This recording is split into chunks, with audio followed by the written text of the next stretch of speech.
20 октомври е понеделник, добро вечер, почитувани гледачи, ново издание на дебатната 24 анализа. Изминува го ситниме првото денонокие по изборниот вчерашен ден. Горе-доле изборните резултати се познати од првиот круг, пребројани 99,9% од гласовите. Како заврши овие избори за партиите и што ќе значат тие можеби за некои идни политички текови во државата и во корпусот на власта и во опозицијскиот блок? Вечерва ќе поразговараме со моите соговорници. Владимир Божиновски, добро вечер. Добро вечер. Александар Чомовски, добро вечер. Добро вечер. И најавувам во живо вклучување на Костадин Костадинов, се уште актуелен градоначалник или можеби градоначалник во заминување на Струмица, како и колегата Башким Небиу, за да прокоментирам малку и за состојбите во албанскиот политички блок. Во интерес на времето, бидејќи ќе имаме повеќе теми, јас дека сум спремила 20 на можеби листови, затоа ќе одам малку со поддиректни прашања без многу констатации. Што за вас двајца беше изненадување на овие избори? Еве, Божиновски, најпрво со вас. Генерално немаше изненадување. Согласно резултатите СДЕВА, согласно со предвидувањето, односно со анкетите кои што ги објавувавме на националниот сервис, така да за мене искрено нема некој изненадување. Можеби евентуално, таму не правевме анкета, така да не знаев точно што ќе се случува и како, во Сарај. Значи резултатите во Сарај. Искрено малку ме изненади, значи неко другото генерално е согласно очекувањето. Добро, имам подпрашање на оставам на Чомовски. Ја не би се занимавал со бројки. Меѓутоа, сакам да кажем дека овие избори, целиот изборен циклус, освен што конечно малце можеме да здивнеме, институциите се покажаа витални за да може да спроведат регуларни избори и фер. Се разбира не во она кралска димензија, што би рекла. Меѓутоа, ми се чини дека со овие избори во Македонија завршува десничарењето во регионот. И тоа ова линија Орбан, Вучич, Мицковски. Тоа можеше да се очекува. И од тоа зависи понатаму и перспективата на целокупната ситуација во Македонија. Второ, ваквата еуфоричност од резултатите не предизвика на одреден начин и енормна среќа во ВМРО ДПМН. Бидејќи во таа партија сепак има минимум капацитети кои сваќаат дека сега се сами на сцената. Се што ќе кажат и се што ќе преземат, ќе им се врати како бумеранг, бидејќи немаат опоненти, немаат луѓе кои ќе им кажат грешите, на ваков начин правите и така натаму. Зошто да не забравиме, ВМРО со апсолутно мнозинство, како впрочем и СДСМ во еден период, е прилично арогантен систем на владење. Тоа се покаже уште од времето на Груевски. Добро, не можеме сега паралела да... Не, сакам да ви кажам, тоа се покажува и во еден период на кампањата, пошто Мицковски се врати, бидејќи свати дека ја поминува границата на еден политички толерантен однос и кон опозицијата и кога. Просто е неверојатно власта да дели лекции што ќе прави опозицијата за реформирање. Тоа е само еден аспект. И мислам дека за мене од тој агол има само две работи што би можел вака персонално да ги изразам. А тоа е Мицковски со оваа победа покажа дека успеа да ја не само да ја организира, да ја одржи, да ја профилира партијата на еден начин на кој може да владее. И оваа победа е практично победа на Мицковски, не на ВМРО. И второ, во целата оваа ситуација, мислам дека Меджити се обидува и мислам дека можеби ќе се изнедри како нов потенцијален лидер на албанците во Македонија. Ќе ги поразговараме и за опозицијскиот блок. Повеќе поенти кажа Чомовски. Сакам, Божиновски, имам вашата анкета последна направена, мислам, октомври. какви беа проценките ваши за Скопје, кога прашав изненадување? Не мислев само во однос на бројки, туку мислев и во однос на распоред на сили по општините, каде што имаме радикална промена. Например, Струмица, што ќе рече премиерот, по 20 години битка, ја освоивме Струмица, или за Скопје, имаме сега, ќе го имаме дуелот со очувањето на двајца кандидати, од кои што едниот немаше толкаво расположение, анкетите не укажуваа дека беше како дел од фаворитите, но сепак не укажува. Вие ме прашавте дали има некој изненадување. Ја ви реков дека нема, затоа што сите истражувања генерално посочува на резултат како што се случи. Значи за Скопје сакате да ми кажете дека немаше да се добие градоначалник во прв круг. Прво, за Струмица. Струмица не беше изненадување. Ние направивме истражување, се виде дека водство има кандидатот на ВМРО ДПМН, немаше генерално други кандидати кои што би можеле да осмукнат, освен ВМРО ДПМН и СДСМ. До сегашниот градоначалник не ја доби довербата на СДСМ да истрча повторно, инаку тогаш мислам дека ќе беше поинаква ситуацијата.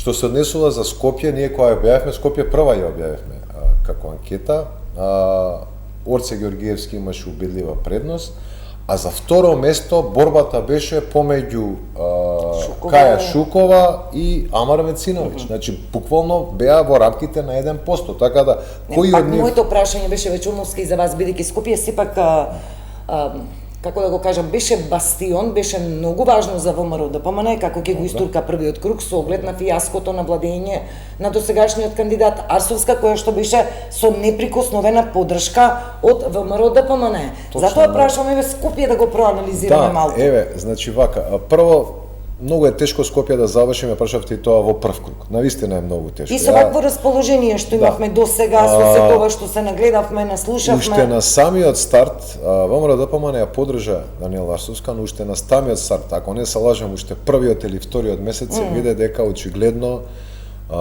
работите не се движат во насока како што беа предвидени, односно градоначалничката да стане дел од тимот, нели, иако поддржана како независен кандидат, но да соработува и со советниците и со кои што има мнозинство. Комплексна тема е сега. Некој ќе рече не соработува, некој ќе рече бойкотирана во работата, значи. Ова ви го кажем од аспект дека уште на самиот почеток на мандат стана јасно дека всушност Даниела Арсовска не може да биде или да се прецепира како дел од ВМРО или да се прецепира како некој кој што е дел од тимот на ВМРО ДПМН. Она едноставно реши оние кои што ја поддржа и изгласа да ги откачи целост. И затоа всушност се направи тука разлика. Во последните 2 до 3 години мислам дека имаше практично едногласност меѓу политичките партии во однос на негативната перцепција кон Даниела Арсовска. Шумовски успеле некој да поентира на досегашната лоша ситуација на ниво на град Скопје? Мислам дека и самиот премиер вчера вечерта, кога ги соопштуваше резултатите за победата ВМРО ДПМН, веројатно очекуваше малку подобар резултат на ниво на Скопје. Ние, мислам дека според податоците ги имам запишано, Орце влегува со нецели 40% поддршка во вториот круг. Добро, тоа не е. Има 100.000, така што немојте предноста е неприкосновена и не е спорна. Не е спорна. 30, што е отприлике главниот цензус, освен, не знам, Трифон дали имаше повише, на придобивањето на меѓутоа ја на Скопје гледам од една друга. Не, Даниела Арсовска имаше голем корпус. Даниела Арсовска е самата виновна, но ништо помалку нема вина и ВМРО ДПМН. Бидејќи кадрските инсталации што и беа наметнати, а и таа сама подоцна презеде еден прилично егоистично или тоталитаристички пристап со раководењето на градот. Градот Скопје е стожерот на македонската економија, социјален, интелектуален и политички живот. Третина од население ни живее се вели тука. Не разговарам со бројки, разговарам со амбиент и со ситуација. Скопје е лик на една запустена држава. Не е тоа само што дали имаме ние три патишта, Илинденска, Партизанска и Гологанов, и тоа е доволно. Добро. Погледајте ги ѓубриштата, тоа е еден дел на нашиот ментален склоп. Скопје во изминатите 4 години влезе во најригидната фаза на провинцијализмот, што му се случува како наш ментален склоп, како наш социјален амбиент. Чумовски го живееме тоа, и јас го живеам, го знаеме, тоа е моето прашање. Ке имаме втор круг за Скопје, дали ова може да се смета како некој притаен пораз за ВМРО-ДПМН, бидејќи на цело ова што го говориме, целиот амбиент, целата ситуација, ВМРО-ДПМН не успеа да добие градоначелник во првиот круг, и вториот момент во трката за Скопје, што Мециновиќ ја спушти каја и СДСМ не е во игра за соочување во втор круг. Што е пораз секако за Ја не знам СДСМ. Скопје кога добил градоначелник во прв круг. Имаше? Не, добро, ама никогаш и не сме имале ваков амбиент на ваква нефункционалност Мислам на дека градот. Иван Шпенов Доби Пенов во прв круг. Доби во прв круг. Принцип прв е, круг. ама многу тешко да победиш, без Или со разлика, СДСМ или со ВМРО доби во без вториот разлика за мандат. кој зборуваме, значи Скопје у прв круг, видите, не може да сметаме пораз ако некој не победи во прв круг во Скопје, без разлика кој, значи не навлегувам дали говориме за сега. Која и политичка елита да е, кој кандидат да е, навистина е многу тешко затоа што Скопје право огромен како за локални избори говориме, како население огромно Со оглед во Божиновски, прашувам со оглед на незадоволството од нас, жителите на Скопје, какво беше досега и какви беа најавите и амбициите. Затоа сега, поучени предпоставам од искуството со Данела, ВМРО-ДПМН отидоа на една варијанта каде што кандидираат некој кој што веќе се има докажано и кој што е исклучително популарен во општината каде што досега бил градоначелник. Се задржавме премногу на Скопје. Скопје сега ќе добие градоначелник со поддршка на кои гласови? Коалициски гласови. Коалициски вреди. Веројатно тоа е тој корпус на гласови што ќе завршат кај Георгиевски.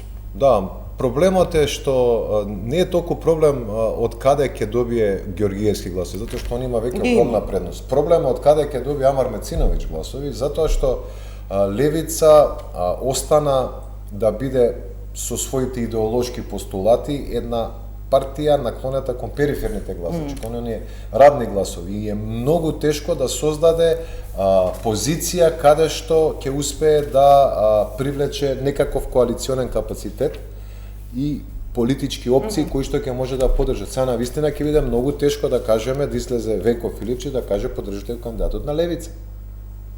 Да, ќе биде интересно, да, од каде ќе се или на Дуи каде што или на Дуи на пример каде што Дуи левици има една тоест имаат една многу жестока конфронтација.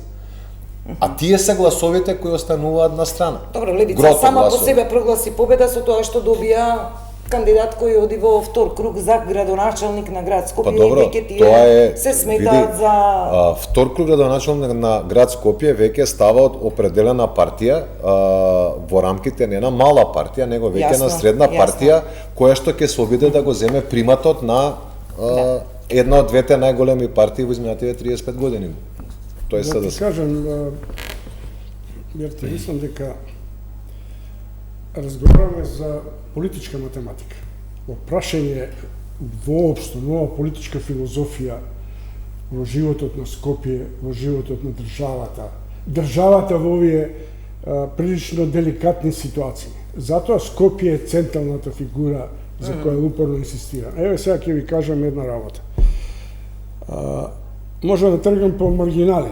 Баталја, например, ние сите сме со ѓубре. Денеска поминав покрај собрание и ја гледам зградата на СМА, која требаше да биде обложена у чувениот барок на... Да, таму живеат глуаби сега.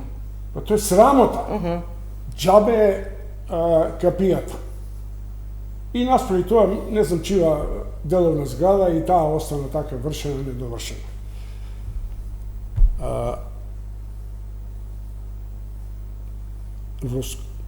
Уште една работа ви кажам. ВМРО ќе победеше. Никој посебно да не агитираше. Со 500 милиони евра.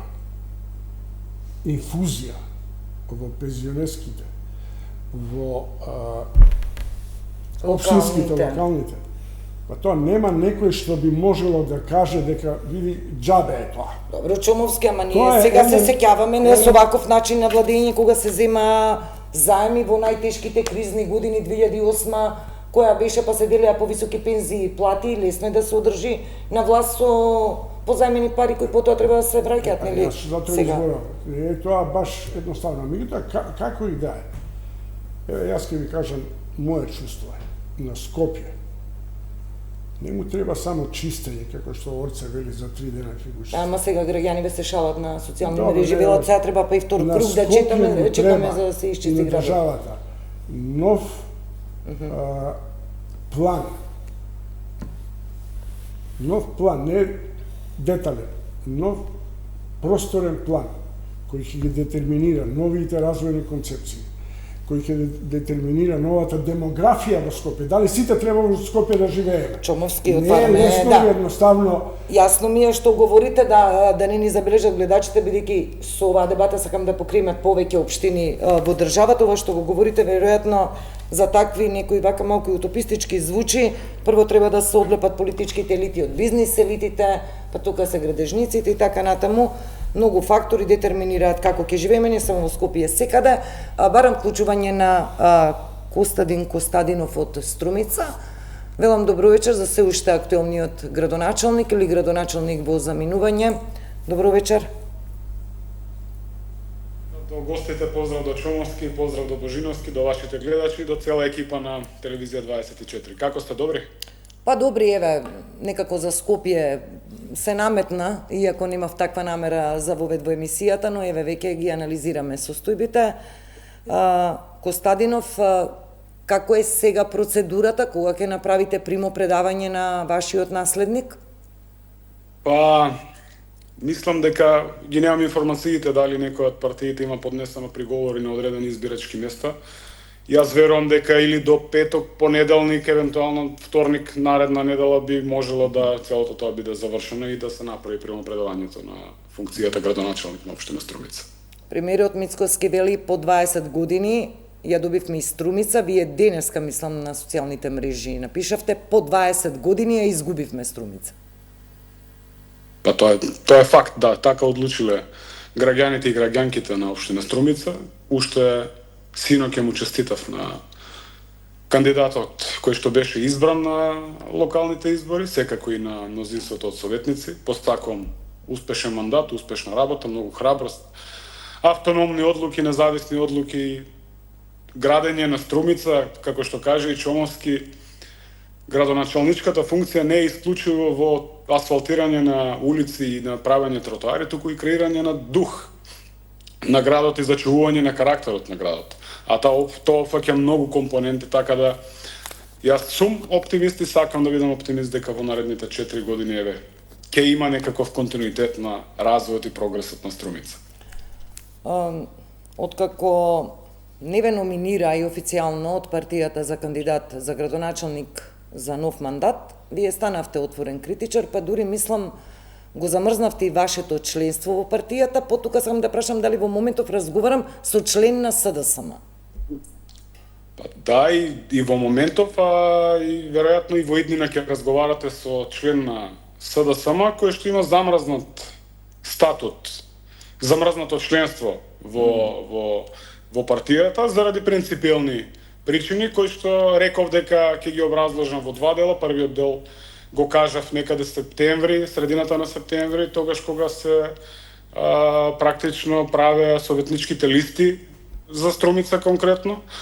А вториот дел реков дека ќе го кажам по изборите, но навистина бев изненаден од настапите на одредени членови на раководството на Социјалдемократскиот сојуз на Македонија, кои што проба во нивните јавни настапи да не убедат како тоа било победа на Социјалдемократскиот сојуз, што навистина ја повредува интелигенцијата на секој еден член на СДСМ и со ништо не сме го заслужиле тоа. А најмногу зошто денеска објавив дека е потребна оставка, таквите јавни настапи се чин, според мене, коригирајте ме ако грешам и нека ми простат ако им сгрешам, или од преголема ароганција или од немање доволно социјалдемократски дух во себе.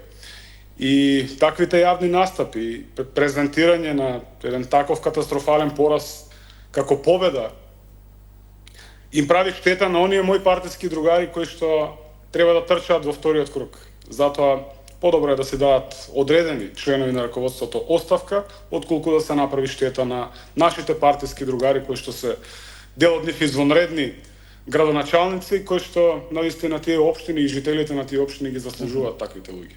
Костадинов, не само вие, има и други анализи кои покажуваат и упатуваат на тоа дека раководството актуелно на СДСМ треба да поднесе и да даде оставка.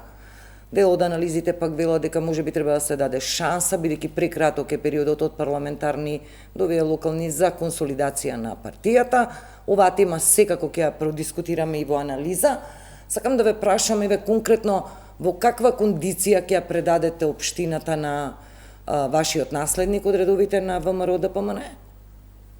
Во општина со проекти за кои што веќе има обезбедено финансирање и од централната власт, и од UNDP, и со грантови од Европската унија, зборувам за новите мегапаркови, површина која што порано беше наменета за трговски центри, а сега градиме нови зелени површини во Струмица, тоа се близу 1 милион евра, од централната власт 6,5 милиони евра, обезбедено финансирање од Светска банка за нов булевар 23 октомври во висина од 60 милиони денари, проект и обезбедено финансирање за филтер станица за питка вода во населено Банско од 30 милиони денари и секако нов генерален урбанистички план, кој што Струмица го нема од 2003 година, план генерален кој што обезбедува 100% максимизирање на зелените површини без проширување на урбаниот градежен опфат на градот Струмица, туку максимизација на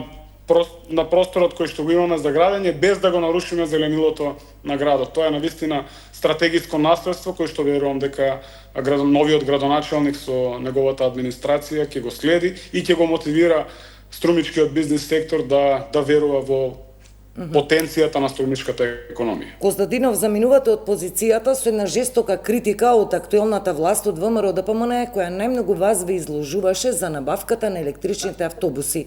Дури мислам дека информиравме ние и во изминатиот период дека веќе може би отворен предмет во обвинителство и дека можете да се соочите со проблем. Стравувате ли еве по завршување на изборите, по ваше повлекување од функцијата, дека можеби ќе бидете изложени на некој процес?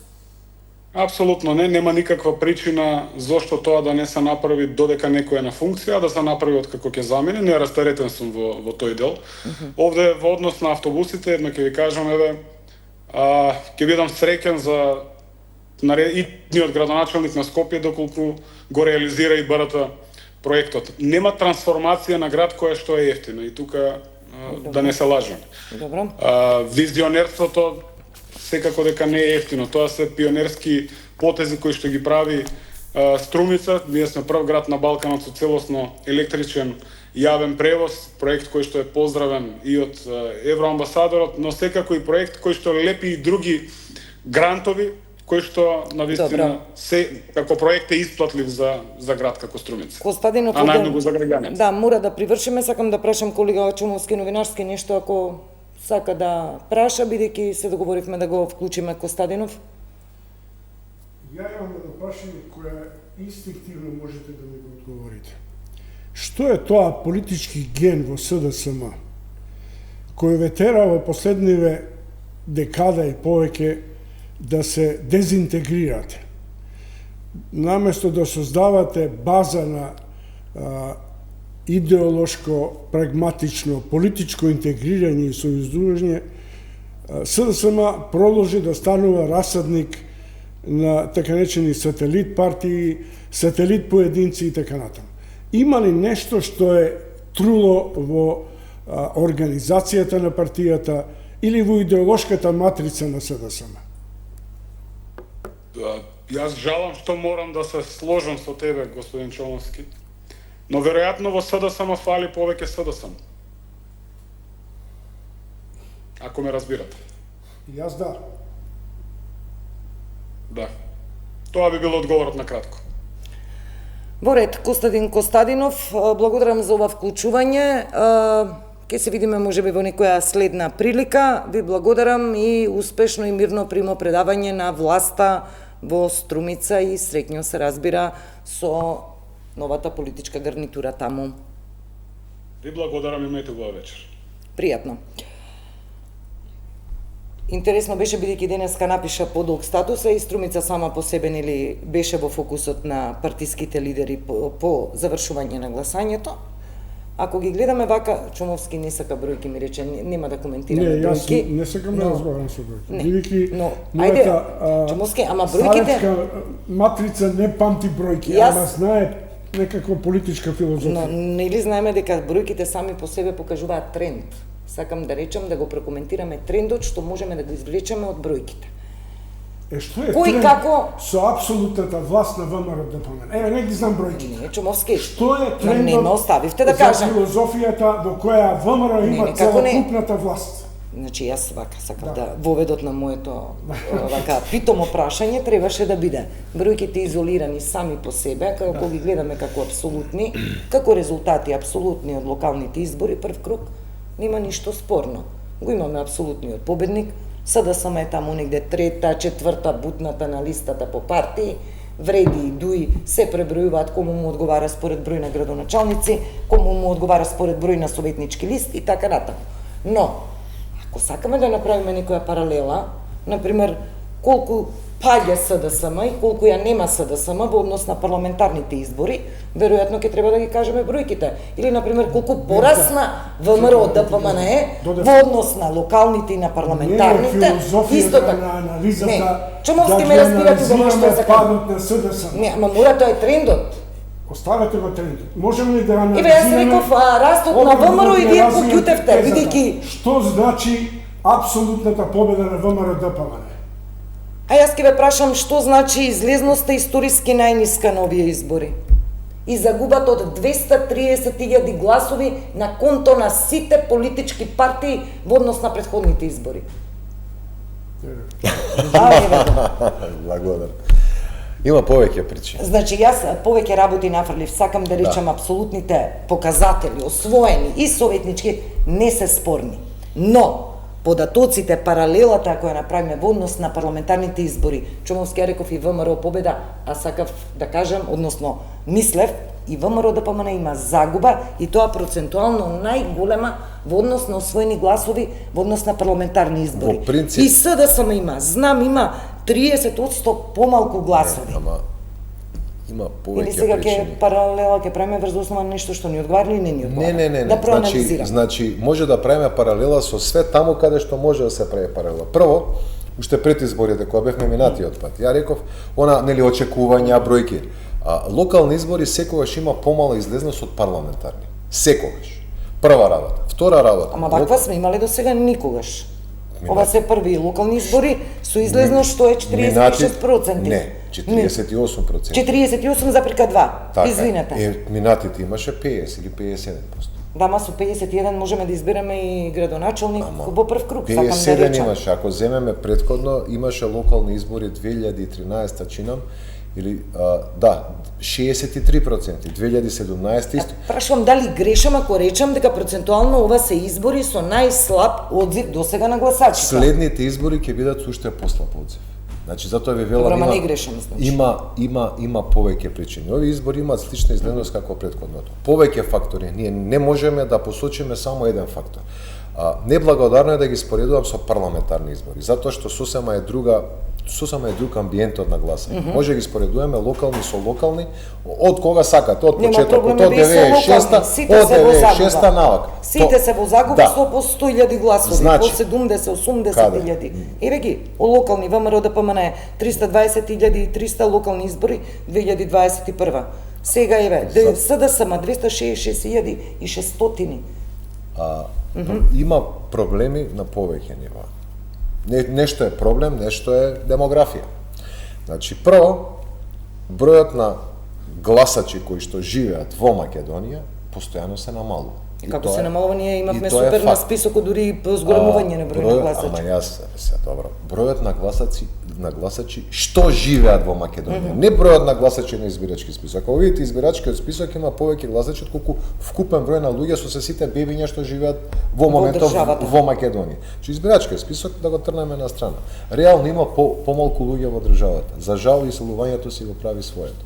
Тоа е процес кој што сите политички партии се обидуваат да го прикажат како слабост на другата партија, а никој не зема скоро ништо, не презема за тој да го спречи. Ние имаме континуиран процес од 90-та година навака на иселување. Не знам, но во оваа излезност сега сакав да ја Па прокоментирам во смисла на ова што затоа го ви кажа велам, дека ние сите излезноста- партии се во загуба од корпус на 230.000 гласови. Ние излезноста ја коментираме врз база на избирачкиот список кој што или останува ист или расте.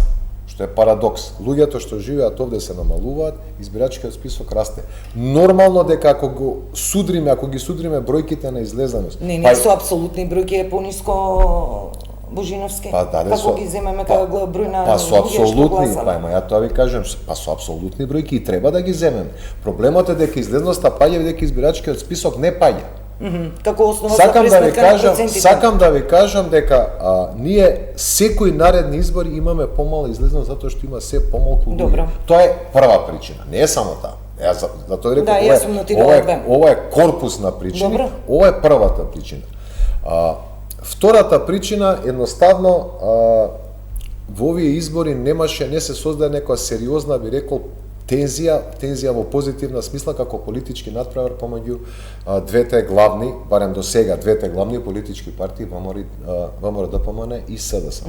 Тоа е втората причина. Едноставно перцепцијата беше дека ВМРО-ДПМН ќе има убедлива победа, премногу е кратко времето за СДСМ да се реформира и да стане повторно еден, да кажеме, еднаков Добро. противник и едноставно кај дел од популацијата и тоа имаше влијание. Трета причина покажува дека дел од луѓето едноставно не се задоволни од политиката. Ние имаме една многу тоа приметувам дека многу слабо се спомнува по медиумите, уствари куриозитет на овие избори е огромниот број споредено со бројот на излезени гласачи на неважички ливчи. 45.000, мислам, ги запишав. Тоа е многу сериозна бројка. Ние секогаш калкулираме на оваа излезност, еве да кажем, значи на овој вкупен број на гласачи, очекувањата беа дека околу 25, 6, 7, 8 илјади би. Голем број на неважички. Сега имаше многу сериозно. На некаква абстиненција.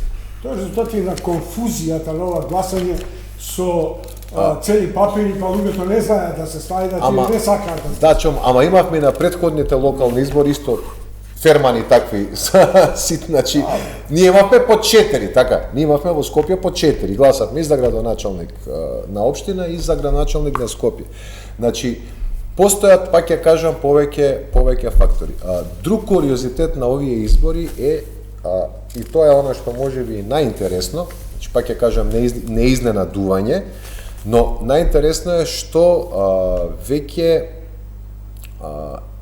имаме една стожерна партија, порано имавме две стожерни партии, ВМРО-ДПМН и СДСМ, едната на власт, другата во опозиција, без разлика која. Да, улогите и сега имаме ВМРО-ДПМН останува као стожерна партија, но СДСМ со сериозното намалување одлив на гласови, кој што не е резултат само на овие избори. Тоа е резултат на претходните политики на изборите 2024. Но, веќе имаме ситуација каде што СДСМ сериозно се приближува на бројката од 100.000 гласови. Кога ќе се приближите до таа бројка, имате од другата страна една друга партија која што па се надева дека ќе порасне до таа бројка и веќе може да се станат конкуренти. А тоа е во случајот Левица. Дополнителен хендикеп за Левици и за Знам како средни партии, че он има добар резултат. Како средни партии е што нема, знае зашто има добар, нема советнички листи во сите општини. Он нема советнички листи во сите. Со таргетирано. Значи, не го искористија 100% својот потенцијал.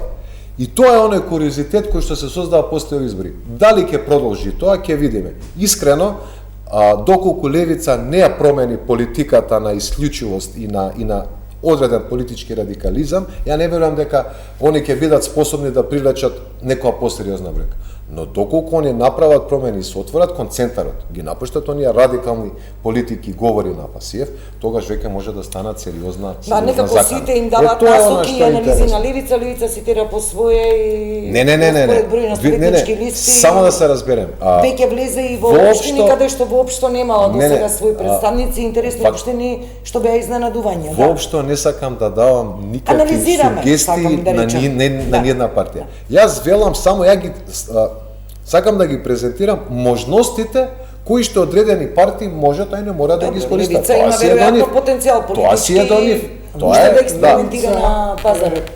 Најавтохтонен политички репрезент во Македонија во последниве 2 децени. Што значи тоа, Чом? Тоа значи дека е оригинална политичка структура, мисловна, акциона, действувачка. И кој се Во неа идентификува? има оригиналност. Да. Можеме да не се согласиме. Дали отишол на еден гроб, на друг гроб, но само таа е автохтона. Сите други се сурогат варијанти кои излегуваат Добро, од една Чомовски, и на друга. никогаш тие деца и млади луѓе не биле дел нито од извршна власт, не носеле одговорност некоја, не биле во коализија со бизнис, лоби, со различни политички и други елити. Тоа се нови ликови кои допрва сега и ние ги запознаваме, сакам да речам. Добро ќе Да. ја имаат улогата на новата сила, без оглед дали е таа приемлива, прифатлива и така натаму. Плюс на левица и оди во корист целокупниот радикален пресор што се прави во делот Западна Европската Унија.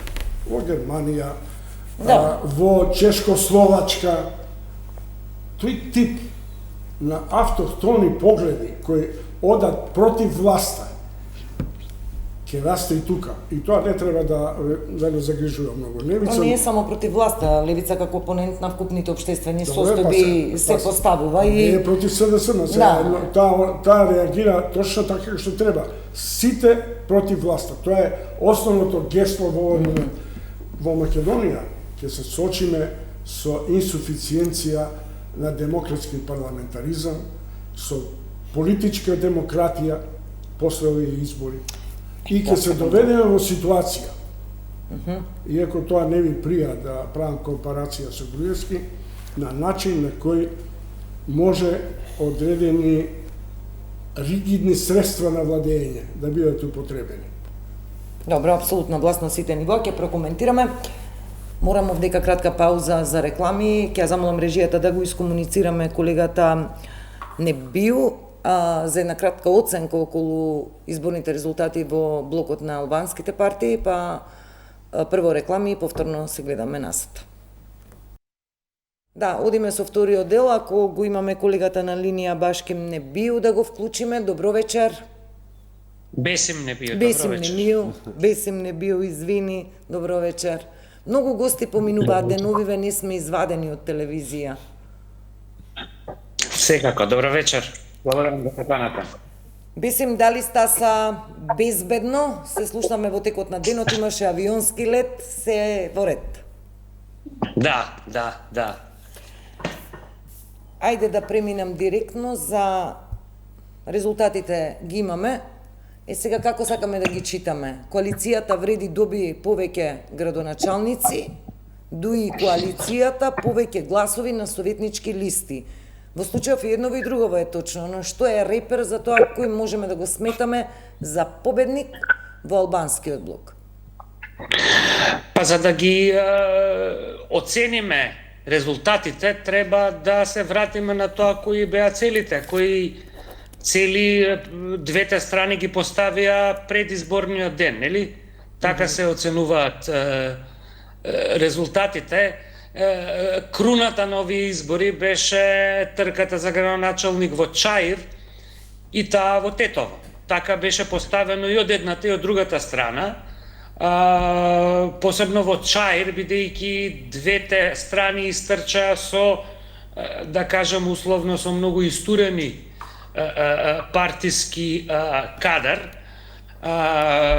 Бившиот министер за надворешни работи со министерот, заменик премиерот и министерот за екологија, доколку Дуи победеше таму, мислам дека ќе беше многу различен разговорот денес. Но тоа што се случи е Влен победи, а победи Иво Тетово. Значи, пред изборите тие два града беа поставени како некој нели индикатор на победа или пораз. Во Тетово, колку што успевам да следам, ќе има втор круг, меѓутоа и 4000 гласови разлика во полза на Влен, што значи дека веројатно кандидатот на Влен е фаворит во тој втор круг.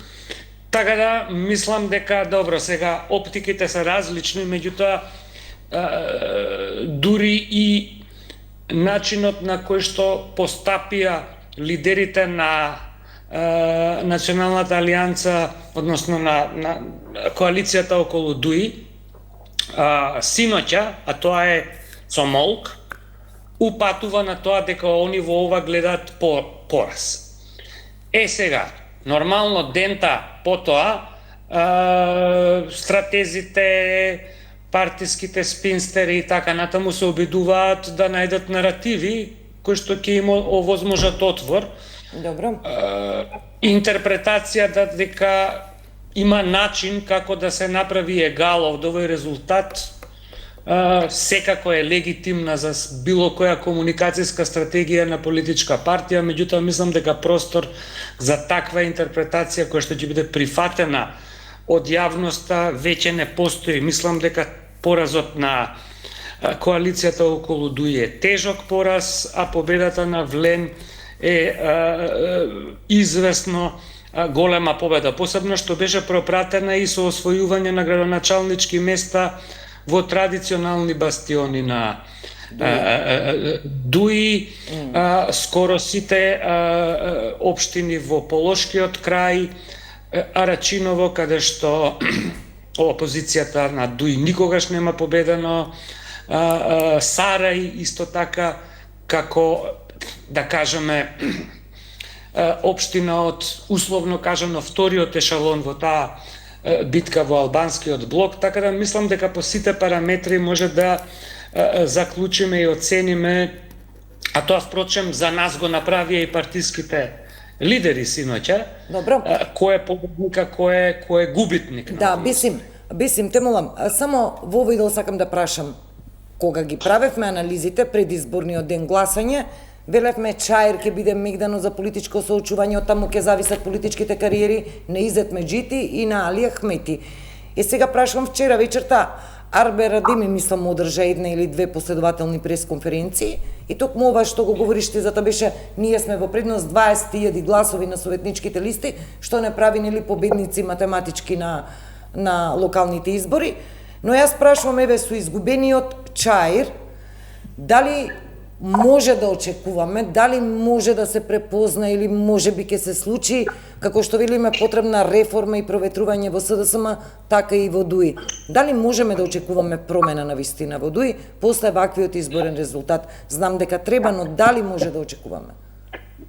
Значи, господинот Али Ахмети е пред избор, дали сака да оди по патот на Мендух Тачи, кој што редеше порази и не рефлектираше, односно остануваше како лидер на опозицијата, или сака да следи пат кој што го имаат поставено други лидери во македонската политичка сцена, посебно во македонскиот блок, кој што после пораз оставаат простор за проветрување на партијата, за нови кадри, нова структура, можеби нова стратегија.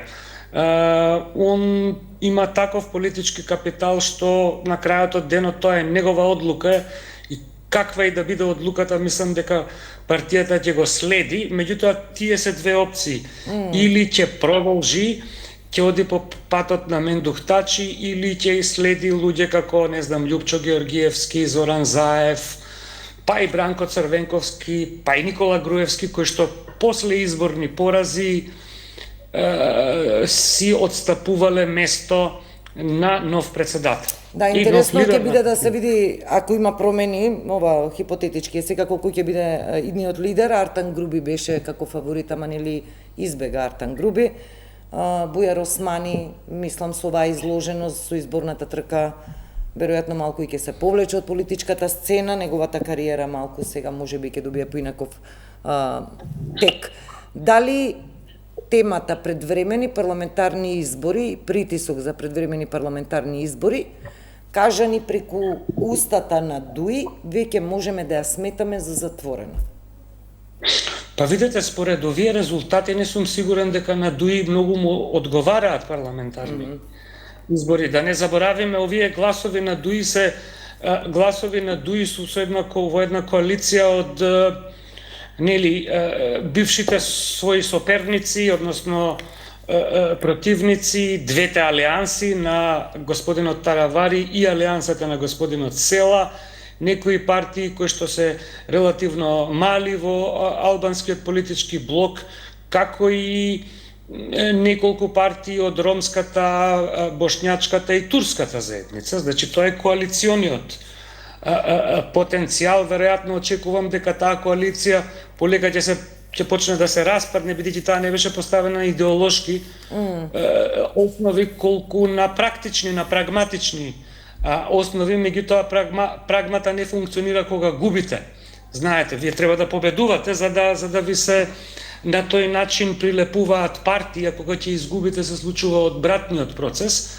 Добро. Така да во таа гледна точка не сум сигурен дека Дуи сега ќе инсистира на избори, односно дека такви избори би и биле од корист. Тоа што може да се случи е да ги изгуби тие избори, веројатно да не настапи со ваква коалиција, бидејќи не гледам сега зошто останатите партии би седеле околу Дуи, кога не може да ги победи нели Чаир, кога не може да победи Тетово, кога не може да победува. Пазете, тука имате и голем број на општини кои што се етнички хомогени, значи нема гласови на ВМРО. Во општини како Желино, Боговиње и така натаму, тука губи директно во судир со Влен, и во места каде што има огромна политичка база и историја. Еден од резултатите кои што ги прочитав е дека дури и во Шипковица, каде што нели беше седиштето на Али Ахмети 2001 година, Влен има повеќе гласови од коалицијата околу Дуи. Да, добро. Така да тука имаме тектонски некои промени во политичката база и мислам дека дел од расплетот ќе го видиме наредниот месец. Мислам дека одредени потези ќе бидат повлечени во следните месец-два. Не исклучувам локални избори. Мислам дека локалните парламентарни. Се извинувам. Да, предвремени парламентарни избори. Начинот на кој што ја го читам резултатот, дека веројатно тие сега во овие констелации најмногу би им одговарале на ВМРО, ДПМНЕ и незината коалиција и на Влен и на незината коалиција. Добро, мора да завршуваме, Бесим, мора да завршуваме, да се вратиме на дебатата во студиото. Ти благодарам за овие повеќе од 10 минути, еве една анализа за она што се случува, што може да очекуваме како постизборен епилог во партиите од албанскиот блок. Ти благодарам за учеството. Благодарам, Анета, поздрав до студиото и до сите гости. Да, поздрав и од нас. Еве, сега малку во овој дел, малку покрупна слика, ова лицитираме со бројките. Додека сме кај албанскиот фактор. Ова за кое не би зборува, тоа е албанскиот фактор внатре. И ја на почеток каков неспорно дека станува смена на лидерството во албанскиот фактор.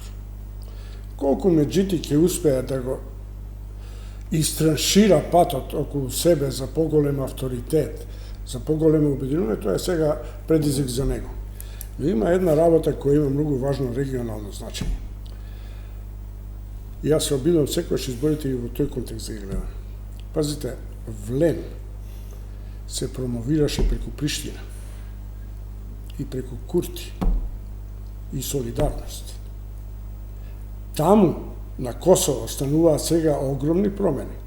Американците се извлекуваат, Бонстин напуштија, Стејт Департамент вика не се они веќе на стратешки партнер, па Курти се нервира. За разлика од тоа, Европската Албанија со Еди Рами се уште има на одреден начин инфилтрирано своја политичка филозофија и околу кадрите на Али Ахмети и на Дуи.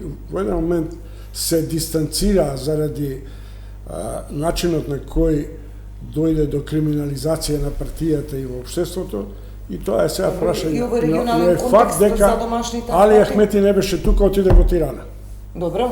И тоа е сега едната димензија која кај албанците е важна компонента реакцијата на Тирана и на Приштина.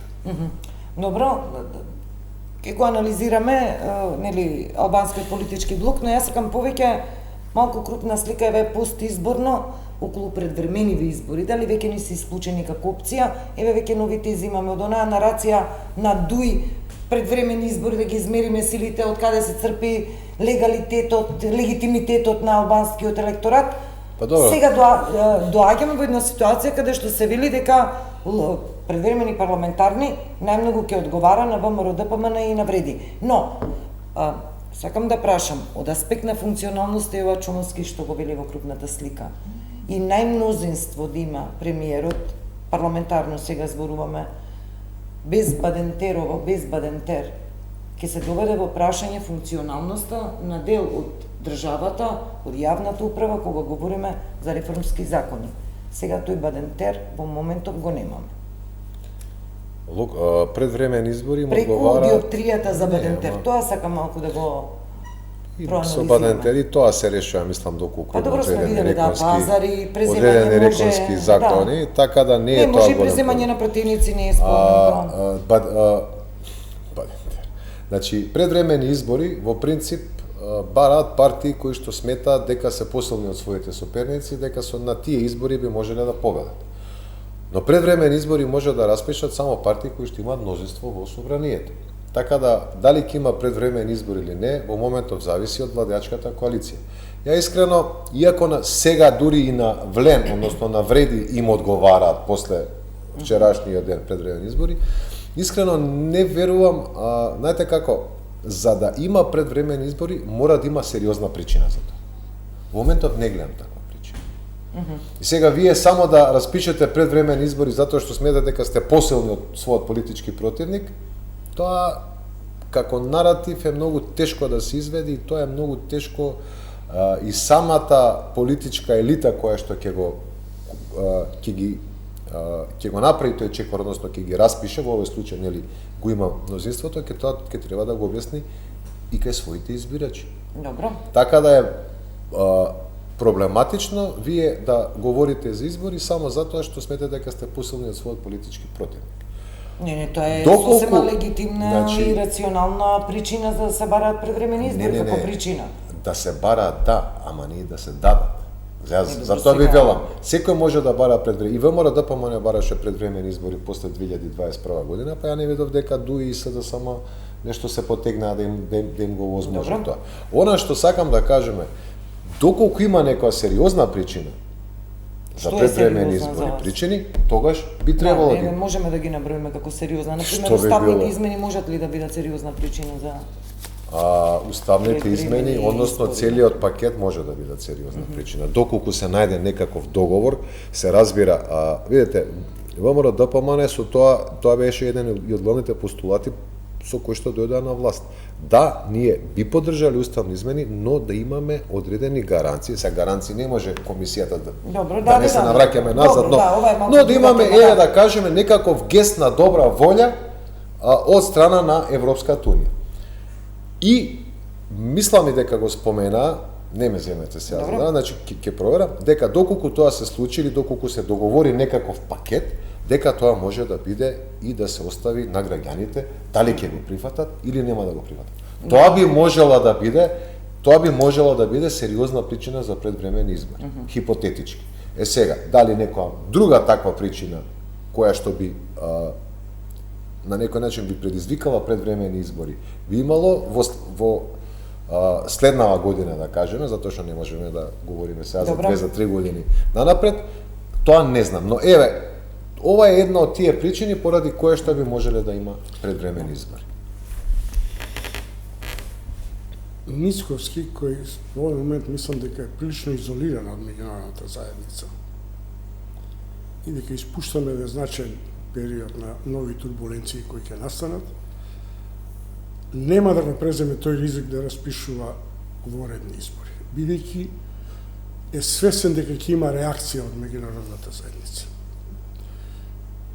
Затоа што воредните избори ништо не му носат повеќе во легитимитетот, освен оваа математичка политика за која дали треба Бадентер, не треба Бадентер. И да треба и да не треба. Ако се, бидејќи сега тој менаџира со политичката иднина на Македонија комплетно. Ако има потреба, ако има сигнали за тоа, има референдум, има коалицијска влада поширока, има техничка влада која тоа може да го реализира. Сите модели може да бидат ова, но во тоа треба само и тој единствено може да менаџира. Овие другите, дали му одговара на вреди да добие едно место плюс за глобалната политика е ирелевантно.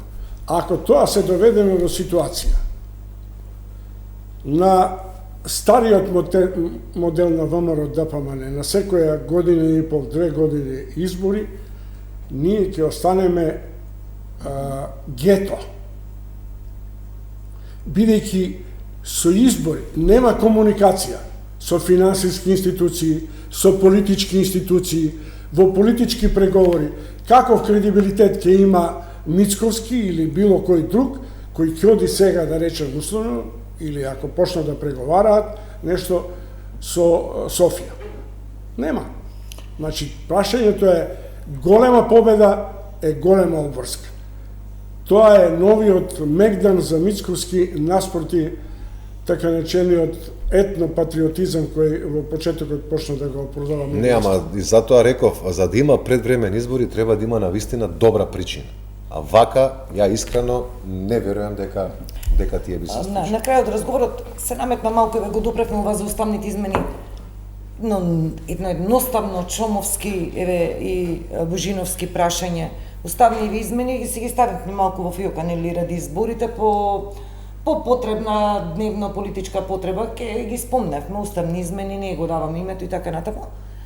Ама актуелната власт не е само од ВМРО ДПМН, внатре се и влен и на своите гласачи ветија европска иднина на оваа држава. Јас сакам да прашам, со оглед на тоа што гледаме дека во моментов под мраз се разговори, преговори, како сакаме да ги кажеме, со Софија.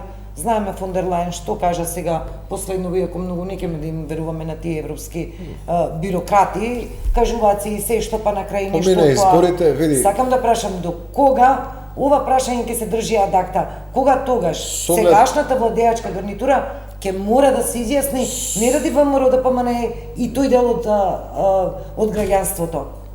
Албанскиот дел, албанскиот електорат ќе побара одговори каде е европската иднина. Ворете тоа, ама тоа. А и за сите нас останати, гледаме Албанија кој е по главија сега, пето, мислам, четврто, пето. Добро, сега. Но е во процес, чомовски. Види, и ама не, ако земе така, и Црна Гора и Србија се во процес 14 години, па. Ама се во процес. И Не, добро, ајде, тоа е друго прашање. Сакам да ви кажам, мислам дека по избориве би било добро нашата влада да потегне интензивирање на тие билатерални преговори со помош на ЕУ, со помош на САД, доколку се заинтересирани, се разбира. Доколку се заинтересирани, видите. Па би требало да бидеме така. Добро е. Држава зборувам. Не, доколку си САД заинтересирани. Доколку ти е другата страна. Ние секако дека сме заинтересирани. Па добро, слушаме таму такви сигнали, треба да Значи, ќе видиме во следниот месец, 2-3, дали ќе се интензивира. Ја верувам во тоа, бидејќи тоа е, би рекол, еден од оние најстратешки, можеби најстратешки приоритет за Македонија, доколку успееме да го решиме овој Гордиев јазол кој што се повторно се создаде, нели, со Бугарија. Доколку има добра волја, но пазете се, ние говориме мораме ова. Македонија направи многу работи што мораш и што не мораш. Доколку видиме малку барем доблест и добра волја од другата страна, верувам дека ќе може да го реши. Па јас стално сум го зборил ова, дури во една прилика рекол дека ми е збогтисано на таа тема да дам одговор, но сега ќе го повторам. Глупост е што не ги внесовме бугарите. Глупост. Тоа на оваа влада ќе ги дадеше доминантна предност во Брисел, во кој ќе каже ние ги внесовме, се разбира, ако не ги испочитуваат решенијата и одговорите, исто така може тоа да се стави. Чекайте, кога видите глупост е кога не ги внесовме, кога СДСМ го почна тој процес за уставни измени. Не е важно кој. До сега можеме да. веднаш да ги внесеме бугарите, можевме и со вакацио легис да ги ставиме во уставот со преодни одредби и така натаму. Тоа е едната работа. Второ, конфузија владе во главата на Мицковски на ВМРО ДПМН. Не можете вие да тврдите не ми треба патот кон Бугарија, многу ни е скап, не оди ништо. Министр. За да после месец дена се растрчат и викат, сега ние ќе го правиме тоа. Тоа е тоа што нас не смета за солвентна држава. Тоа е едната работа. Второ, погледайте што е основната критика. Францускиот предлог. Така? И посредувањето. Самиот премиер во јавен настап рече, има и добра волја со помош на една влијателна западна европска држава. После се установи дали е тоа Италија, дека може да се посредува за нов диалог. Па тоа значи дека ние повторно влегуваме во некое ново медиаторство наместо директни преговори да се прават на Словенија и Хрватска. И денеска имаат спорни прашања. Ни во еден момент не ја вклучија и од позиција на Европска унија, Европската унија да модерира. Така што тие работи, нашата дипломатија, нашето раководство на ВМРО, нашата влада мора да ги следи со поголем сенс и особено упорно ви зборувам секаде кај што настапувам од аспект на премрежјата што ни стојат со турбуленциите. И на крај, она што денеска е една од поважните вести е ВМРО ДПМН како водечка и победничка партија до СДСМ побара оставка од лидерот на СДСМ по овие фијаско изборни резултати.